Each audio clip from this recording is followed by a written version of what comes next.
Bet on, Bears fans. Another edition of the Chicago Bears podcast coming your way. The trade deadline has come and gone, and Chicago Bears added a player. We've got to talk about Joe Tryon, ladies and gentlemen. What is that going to be for the Chicago Bears team? What does that signify with some of the players that are currently here? And should they have made a bigger move? It seems like every 5 minutes that go by, something new is added to the Quinnen Williams trade. We'll talk about all that and more on today's episode of the Chicago Bears podcast. Hit that like button, subscribe to the page, leave a 5-star review. Y'all know what to do. This episode brought to you by Underdog. As always, make picks, win money. Courtney, how are you? I'm good. A trade deadline that is kind of lackluster for the Bears. The last 2 years, after a crazy first 2 years under Ryan Poles, my first 2 years on the beat, they were wheeling and dealing, siphoning off assets, and then adding with Montez Sweat in 2023. And the last couple of years have been quieter, but I mean, still somewhat significant when you think about the performance that Kyle Monangai just put up here in Chicago. That 7th round pick was the one that they traded that they got from Cincinnati for trading Khalil Herbert last year at the deadline. So I think, things can work out here. Joe Tryon-Shoyinka hasn't played a lot, but they clearly needed somebody on the edge. Dayo Odeyingbo is out for the year. You cannot get by with 2 healthy defensive ends, so they added another. And it's depth.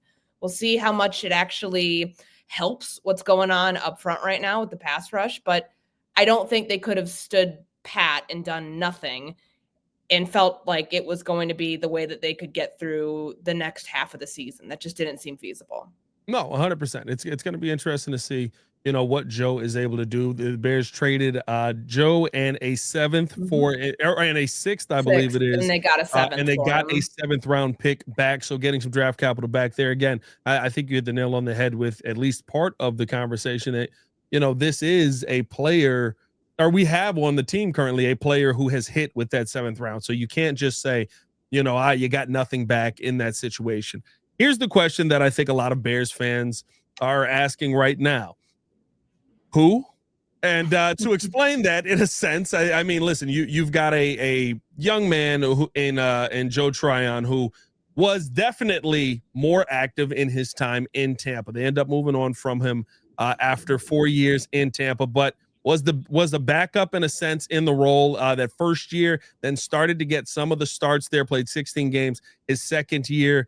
There had 4 sacks in both of those seasons. 2023, he actually had 12 starts, 17 games. He had 5 sacks total in there. And coming into 2024, that was a little bit more of a down year for him. 15 games played, 11 starts, and had 2 sacks that season. Courtney, he was dealing with kind of playing behind a lot of guys, though, at times down there in Tampa. I would assume that the hope here, after him going to Cleveland, not seeing any production, not really getting on the field, is that you can get him back to, in the second half of this season, what you saw in Tampa.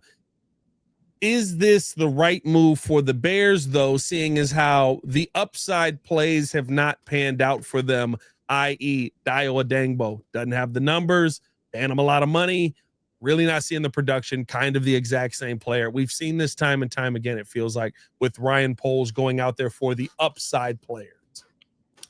Well, you also have to think, like, who were they really in for? Because the big names that were moved over the last, couple of days, but really today, I mean, the big name on the defensive line is Quinnen Williams. He's a defensive tackle, and he has years left on his contract. He's an expensive player. They had to give up a 1st round pick to go get him, the Dallas Cowboys. Like, that wouldn't have made sense from what the Bears need for right now, but also for the future. And you heard Ben Johnson talking about it yesterday, about being smart with the decisions that you make, so you're not mortgaging the future for a short-term return. The Bears have done that before, and it's hurt them. So I think for a position of need, they had to do something. Now, might there have been other players out there who might have been more enticing, but still don't fall into the category of the Myles Garretts, the Bradley Chubbs, the Max Crosbys, players that we don't think are happy and or are on teams that are bad? No, of course not. But it's not being idle. And I think that that's the only thing here that they could not do and feel good about once the deadline passed. Like, they had to do something, because right now you saw a good performance from Austin Booker. you're happy with what you saw in Cincinnati. He came away with a sack. He is back for the first game of his 2025 season, kicking off his second year. The knee is fine. He fits into that spot opposite Montez Sweat. He can't be the only one, though. Like, you have two other healthy defensive ends with Joe Tryon-Shoyinka, who might get a better opportunity. Maybe it's a product of he just needs to play because he was behind, it was Myles Garrett, it was Alex Wright, it's Isaiah McGuire, like guys who were playing a lot more because they kind of split between McGuire and Wright on the opposite side of Myles Garrett in Jim Schwartz's defense.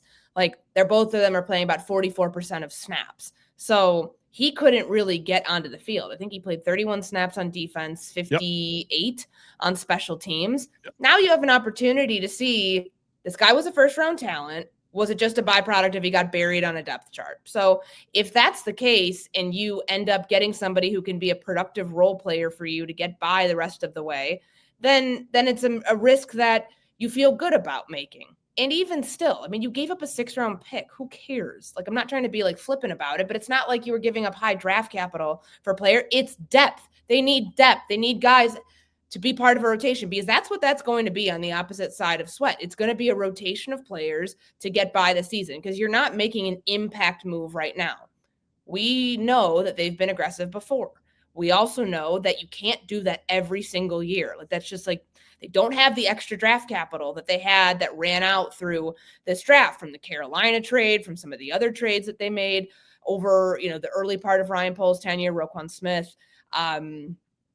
Who's the other defensive lineman that Robert Quinn, like those sorts of, all of those picks, those are the first two. And then like the Khalil Mack trade, like all those picks that they had to start making those picks at the deadline during the offseason, that's all run out. You have your own draft capital next year. Yep. So they're not going to give up a second or a first for a player that, like, they just not when Ben Johnson just got here. There's too many other needs that they have to address this offseason. So I think it was a judicious move. Might it not pan out? Might it not mean anything? Sure. But it was something and not nothing. And that is what you'd rather see from them instead of them sitting idly here at the deadline and being like, all right, Austin Booker and Daniel Hardy hold down the fort until Dominique Robinson comes back. Like, that's not acceptable to do it that way. So it's a numbers game now where you have 3 healthy defensive ends and you can, I expect this is going to be a more simulated pressure second half for Dennis Allen's defense and what we've seen and how it's worked with the corners and safeties blitzing to help bring some of that pressure and get home on quarterbacks because they're not going to be able to get it done with 4 down linemen. They've shown they can't, not with the guys that they have. And I think this helps you at least be able to continue on using the aggressive strategy of blitzing instead of thinking that like you have to solve it with the 4 defensive linemen that you have. Yeah, no, I think, listen, I think you brought a body in. That's kind of how it looks like to me. The only thing that I would question is, where does he fit in with Austin Booker here? Is he? I would imagine Booker still like now. I mean, he's got an opportunity. Booker the starter?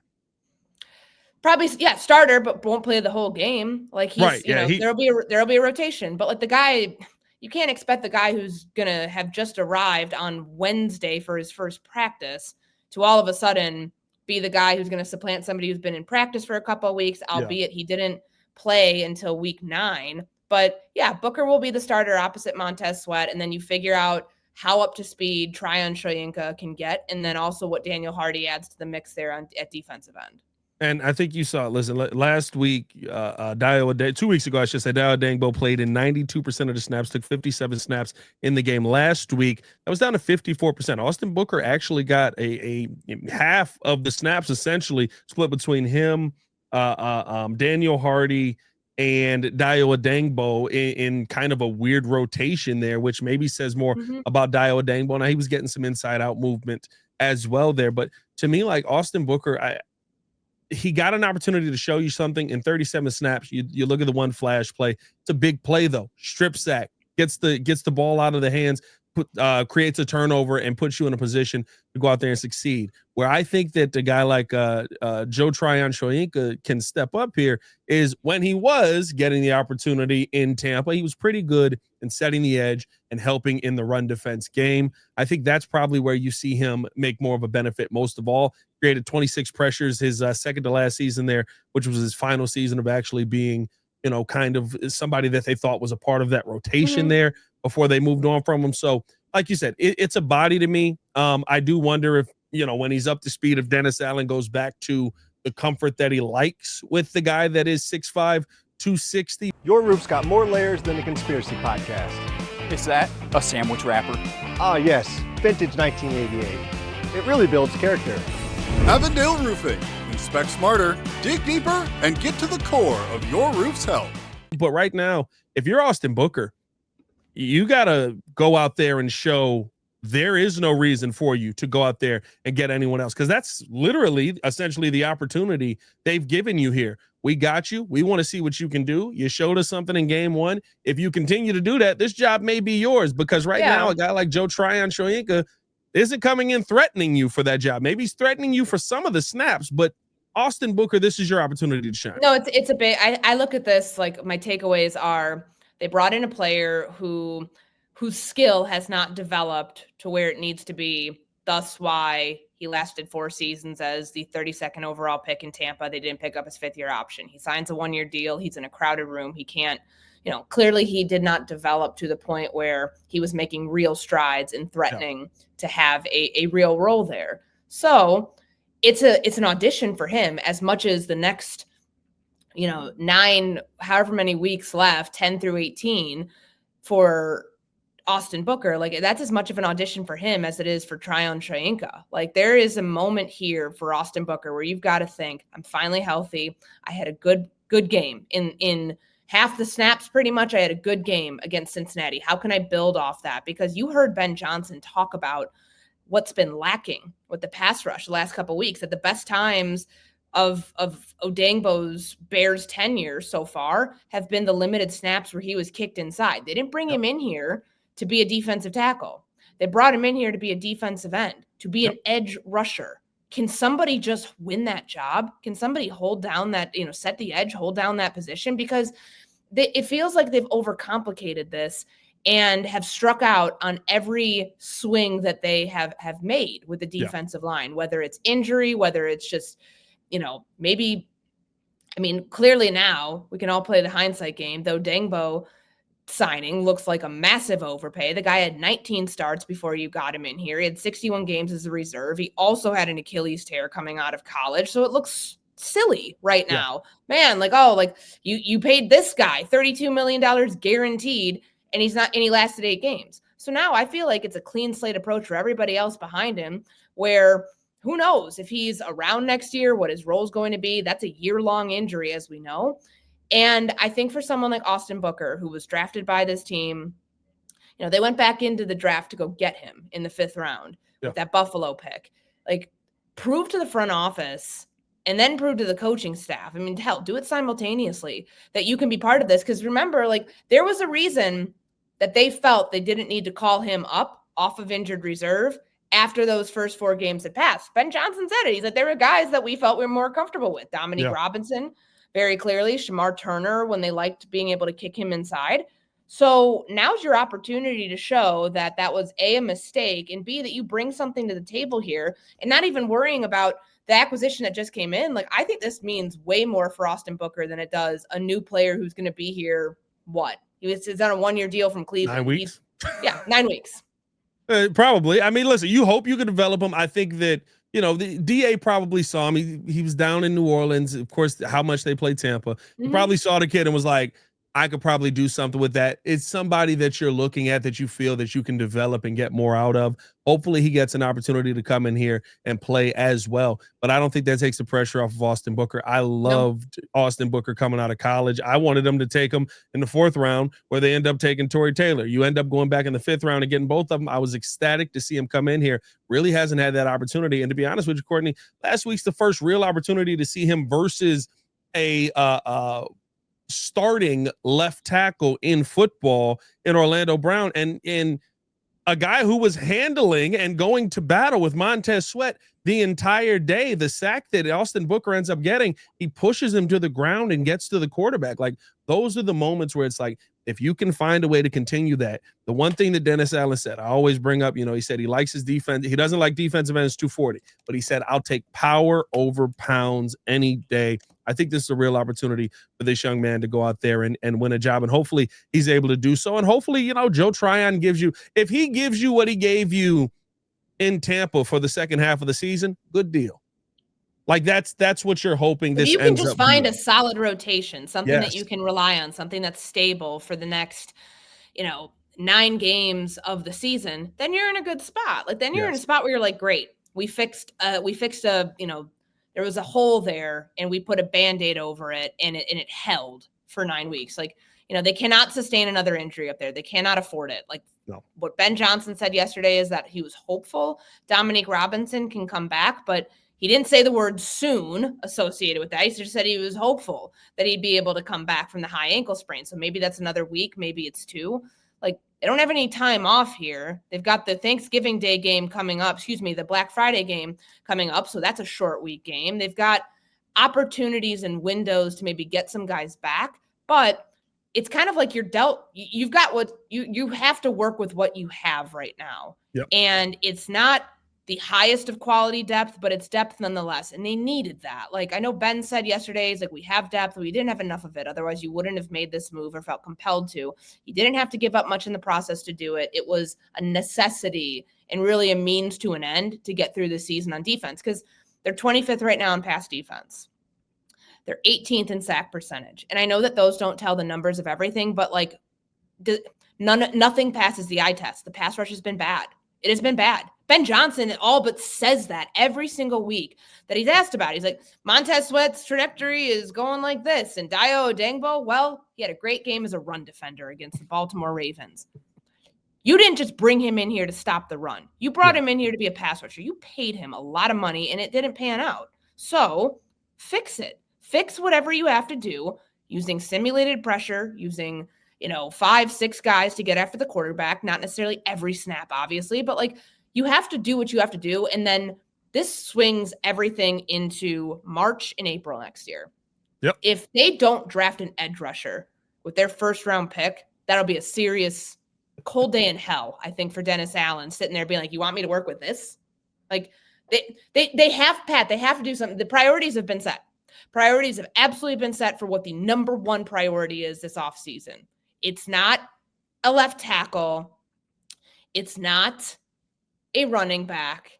It's not certainly a receiver because they have so many of them. Maybe a corner. But above all else, you've learned over 4 years now of this under this general manager in this front office. If you don't have a premier pass rusher, you're not going to be a great defense. There will be a cap on your defense. And that's what we've learned. They have to go get the first round edge rusher because you know why? Bring it full circle. You know why Myles Garrett, Max Crosby, Bradley Chubb, none of those guys are on the move? It's because when you get somebody like that, you don't let them out the door. You build your defense around them. Go be the team that does that. It's not that difficult in theory to plan what your strategy is going to be based on what your biggest weakness is. This solves the issue for now, but this absolutely points every arrow towards the edge rusher class in 2026 when the draft comes around.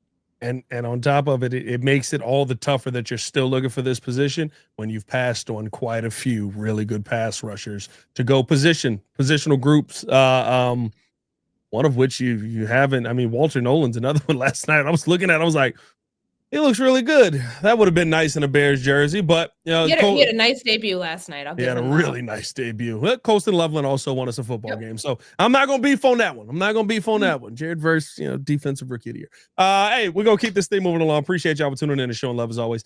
We got to take a quick break here to talk about Underdog. When we come back, though, I do want to have the conversation, Courtney, on the things that the conversation we were having here, but the things that we didn't go after. Can we afford that the rest of this season? We'll talk about that coming up next. But first, we do got to talk about Underdog. As we've said, this episode brought to you by Underdog. Make picks, win money. And as always, we put a nice little show, pick them together. And Yurko's immediately blew up on the first play of the game with his Jamar Chase first touchdown of the game. We got a nice little special teams run back there. Courtney, what are you looking at this week that maybe intrigues you? By the way, I think Courtney's the only one that has gotten it right every week. I think, I'm 3 for 3 right now, right? I think you are 3 for 3 right now. Awesome. Last week you had Jamar Chase receptions. Easy higher. Like, so right now it's the bar is at 223.5 passing yards for Caleb Williams. They're playing the Giants. The Giants do have a good defensive front. There's a lot of questions about the way that defense is called. Brian Daboll said he's not making a change at defensive coordinator right now. So I looked back at last week and what they did against the San Francisco 49ers. That was a run-heavy attack that the 49ers were able to establish, 159 yards on the ground. We know that Kyle Monangai, the Bears leaned really heavily on big him. run, yeah. And we don't know about DeAndre Swift's groin injury. Maybe they say, hey, let's slow play this. Like, soft tissue injury. You don't want to like rush this thing back, so you're going to end up having to have surgery. So we lean more on Monangai. We lean more on the ground game. So what does that mean for Caleb Williams? As of right now, I'm saying take lower than 223.5. So last week it was 221 for San Francisco passing yards. Caleb's had 280 or more passing yards the last two games, but I think that given what we know about this Giants defense and their inability to stop the run, good opportunity to continue to lean on that and not have to have Caleb do, too much through the air. So I think it's a good opportunity to go lower than 223.5. I promise I'll get it right one of these days, but like that's where we'll see if I'm 4 for 4 next week. Listen, I think you're right on the money, not because Caleb is going to have a bad day. I think that it actually probably will be a day that continues to build the confidence. When we break down, of course, the Giants game on Thursday, we'll talk more about that. But listen, Kyle Monangai was unstoppable. And Courtney, it wasn't because it was something different than what we'd seen. When they gave him the football 2 times a game, he'd have 2 rushes for 9 yards because he was going 4.5 yards per run on that. Like, I feel like that is kind of who this young man is. And he got a chance to put it on display in a massive way versus one of the worst defenses. I mean, can we say that we've ever seen that? That might be the worst defense we've ever seen, Courtney. 1,000 yards in 2 weeks.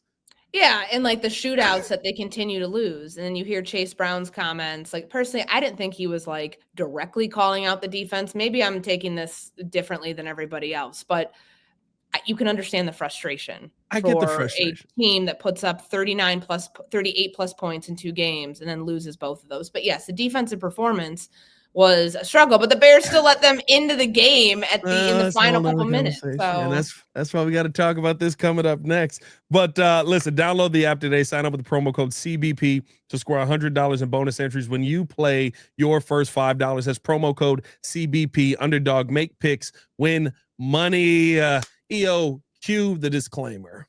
Must be 18 years or older, 19 or older in Alabama and Nebraska, 19 or older in Colorado for some games, 21 or over in Arizona, Massachusetts, and Virginia, and present in a state where Underdog Fantasy operates. Terms apply. See assets.underdogfantasy.com/web/play and get terms _DFS_.html for details. Offer not valid in Maryland, Michigan, New Jersey, New York, Ohio, and Pennsylvania. Concerned with your play? Call 1-800-GAMBLER or visit www.ncpgambling.org. In New York, call the 24/7-HOPE line at 1-877-8-HOPE-NY or text HOPE-NY 467-369. Welcome back into the Chicago Bears podcast. Pat the designer, Courtney Cronin, back at it again. Appreciate you guys for tuning in and showing love. If you have not done so, let us know your thoughts on the Chicago Bears trading for Joe Tryon. Do you feel like that is going to be a move that's going to benefit them? What do you think it means for Austin Booker? Let us know that in the comments below. And make sure that you guys hit that like button as well. All right, Courtney. Now, we just talked about the Bengals game that we just saw. Joe Burrow I don't even know if at this point we can say it was a bad shoulder. I mean, I know like he was banged up, but I'm sorry, Joe Flacco. Yeah.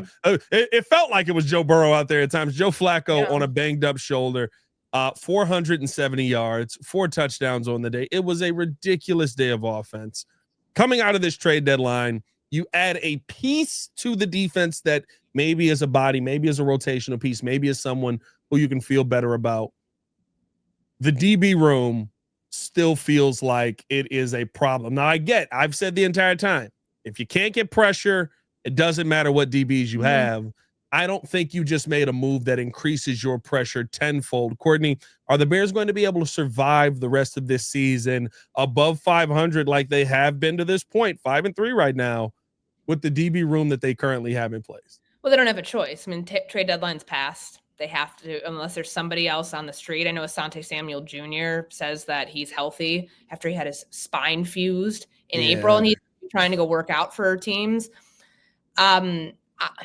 that one aside, there's nobody else that's really out there right now that you like, that's like, okay, it's going to be that much of a fix. I think that they went out and got a player that knows Dennis Allen's defense, looked fine. Like Chauncey Gardner-Johnson actually looked the best out of anybody on that defensive side. Yeah, he had the sack. Like he was, he had good coverage. I thought that there weren't any moments like we saw with Brisker, Kevin Byard, Tyreek Stevenson in those 2 back-to-back touchdown drives where it was this weird, like it felt like they were moving like half speed at times. I was a little confused as to what the defensive strategy was. It wasn't like they were in prevent, but like it just felt like the DBs got, roughed up a bit there by Joe Flacco and the urgency and T. Higgins and everything else. Jamar Chase too. But, if 470 yards, a guy with a bum shoulder, like that's not something that you walk away feeling great about. And I think that it was indicative too. Like just after the game, like I talked to Brisker and he's like, yeah, we weren't playing music in here because we're not happy right now. Like, yeah, like we're happy we won, but defensively they almost cost themselves that game because they just like, that was a collapse by them. Like it was near disaster that the offense was able to, for the first time this season, and Ben Johnson concurred with this Monday, first time this season, the offense bailed out the defense. The defense has been doing that all season long, from the blocked field goal game to, what we saw in Washington the week before with all of the takeaways that have amounted to where we're at right now, where they're still in the lead, but it still feels like there's something missing on that back end. Health is what it is right now. And it sounds like they got out of that game with nothing major on the back end of the defense. But I think you look back to and I'll be really curious to hear what Dennis Allen has to say about that. The final 3 minutes of the game, how do you let a team get back in like that? Yeah. And, some of it, obviously, they're in obvious passing situations. They're down 2 scores. Your pass rush doesn't get home. Your defense on the back end has, a lot of struggles trying to cover. And when they do, they're missing tackles. Like you can't have that happen again. So, is it sustainable to, you have no choice with this defense, with the defensive back room the way that it is right now. Like that's what you're rolling with. But, Kyler Gordon could come back after week 12, or I believe could come back in week 12. In week 12, yeah. Against the Steelers. So there's at least like, something on the horizon that they would have kind of circled. But yeah, I mean, this is the group that they have. And maybe another week with CJ Gardner-Johnson getting his feet under him in this defense will yield like a little bit tighter coverage from the entire secondary against the Giants. Because remember, the Giants don't have like Jackson Dart looks like a much different quarterback without Cam Scatteraboo out there, without Malik Neighbors. Their offensive line is super banged up. Yeah. This should be one of those prime opportunities, just like last week when I called this a stretch. That's a favorable stretch for them. That's why. Like, this is an easier chance for you to get after the quarterback. This is an easier chance for you to cover downfield. Take advantage of that because it doesn't get easier when you go to Minnesota and you have Justin Jefferson and Jordan Addison and Jalen Naylor and what they just did to the Lions defense. Like, get your wins while you can. Yeah. No, 100%. And I think that is, was this just the perfect situation of while you're at your most banged up and you're losing pieces during the game, you're going up against Jamar Chase, T. Higgins, and the dominant offense. You can say that the dominant offense. The quality of their offensive skill players is like, even like Nashawn Wright kind of had to like tip his cap to T. Higgins that catch crazy. Down the sideline, down the Bears sideline. Yeah. Like he's like, yeah, like I have no idea how he caught that. Like, so yeah, of course, quality of opponent absolutely factors in. So, and it goes to my point, right? You got the Giants, the Vikings, maybe. I think, listen, Justin Jefferson, if you're saying Jamar Chase, if the world is saying Jamar Chase is the best wide receiver in football right now, Justin Jefferson's right on his heels. Their issue is more of a quarterback, working the quarterback in there, and you've gotten JJ back there. Maybe that's a receiving core that could rival that. But the Steelers don't have that receiving core. The Eagles don't have that receiving core. The Packers don't have that receiving core. The Browns don't even have an offense. You know what I mean? Like, I don't think that you'll be in that situation again. I wonder if the defense kind of regresses back to what we saw previously, or if with how banged up they are, if this is more of who they are. To me, I feel like you're somewhere probably closer to what we've seen, which has been a defense that by the numbers has not been great, but got better at stopping the run, was still really good in taking away the football. you should have won this game off of a defensive takeaway. It's one of the two. One of the most insane calls I've ever seen. If we get to the point where I can blow past the guy, intercept the football, and hit the ground, and because like my jersey flapped in the wind and grazed his fingernail, you're calling me down, like wow. Courtney, I don't know if you were like me. I was looking for Chauncey Billups in the stands. Like I was just like, he's got to be here. Like there's no way that there's not money on this game. But I will say, go ahead. No, I mean I think like the takeaway is the Kevin Byard interception that gets called back on a DPI on Nick McLeod. Like, there's a reason there's a reason he shouldn't be out there playing. Yeah. So there's that. But then like the Tremaine Edmonds pick 6 that got called back. I don't know if I've seen 2 big returns like that, one of which would have been a touchdown called back in a game in maybe ever. But like I guess the solace you walk away with here is that you did come away with 3 more takeaways. Like you're up to 19 right now. You still have the league lead. That's more back to what they were under Washington, what they were with the New Orleans Saints, that type of defense. But you can't get in. They've shown you they can win a shootout. So like now I think it's okay on the offensive side of the ball to say, yeah, I trust Caleb Williams in 2-minute mode to go win a shootout, to go win a game. But do you have to get to that point? Like, can you start limiting some of these offenses and not allow like a quarterback who has a bum shoulder? He's never thrown for 470 yards in his life. You allow that? Like, I would really be curious to know like what their 2-minute drill is like on defense this week as they try to gear up for the Giants, because whatever they were practicing last week did not work. Yeah. And to say the least, and whether that's execution, whether that's obviously the pass rush not getting home, a lot of it just needs to be reworked because it was a problem. Are you shocked the Bears didn't try to add somebody like Reek Woolen to this DB room where I think they made their DB move last week when they signed Gardner Johnson. Mm-hmm. Yeah. And hopefully, listen, that's the move that pans out. The one thing I do like about CJ, very similar to Gordon and Brisker, right? Like he can be played at any point on that, at any spot almost on that defense. Mm-hmm. I think one year I'm pretty sure he was a linebacker essentially in New Orleans with Dennis Allen. So, like there is some versatility there. He balled out his first game and he hadn't practiced. I mean, he got here Wednesday and basically practiced Thursday and Friday. So maybe there's something more that we can get out of that. And that's going to be a big signing for this Bears team moving forward. But the DB's got to be a heck of a lot better. And listen, at the end of the day, I keep saying this, the pressure has to be better. Joe Flacco got to sit back there and eat his lunch. Mm-hmm. Like that is unacceptable. Austin Booker getting more opportunity. I need to see him get to the quarterback. And we've seen Montez Sweat start to pick up, some of that with his numbers, 3 sacks over the last 3 weeks. He's been a lot better in the run defense. I think he's starting to get there as far as the pass defense. We could be looking at a big finish to this season for Montez Sweat. It's all about you hitting at the right time. So hopefully we see this Bears team go out there and get the job done. Courtney, anything else before we get up out of here? No, I'm going to be real curious to see, just coming off this week with, Cole Kmet had the injury last week. DeAndre Swift had the injury last week, and Coles was in the game. DeAndre Swift had been running the ball fine up until this point. Like, he had some really good moments against Washington, against the Saints. Like, if he's not ready to go, I say don't rush it. And if he is ready to go, I still think that you find a way to keep Kyle Monangai as a heavy part of this offense, because they look the most efficient running the ball that they have all season. And I don't think you want to stray from that just by being like, all right, well, we have to go back to the guy who got us here in the first place. He may be healthy, although I still think that, with a groin injury, you want to avoid surgery at all costs. 100%. So, look at Jalen Johnson, comes back off a groin injury and ends up needing core surgery. So there's reason to believe that they will slow play this a little bit longer with Swift to make sure he can be a little bit healthier before he gets back. But I just think the story going into this game, once we start talking with players and coaches on Wednesday, is how can you get that same production out of your rookies, out of your run game, because that is what they're going to need to do against this Giants defense.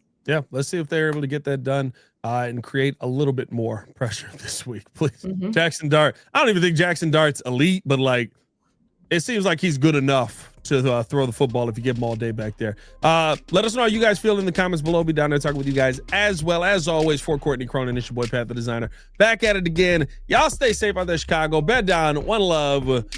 Joe Tryon-Shoyinka. Let's see Well a big done. day out of him. You said See a that big- correctly. Thank you. Peace.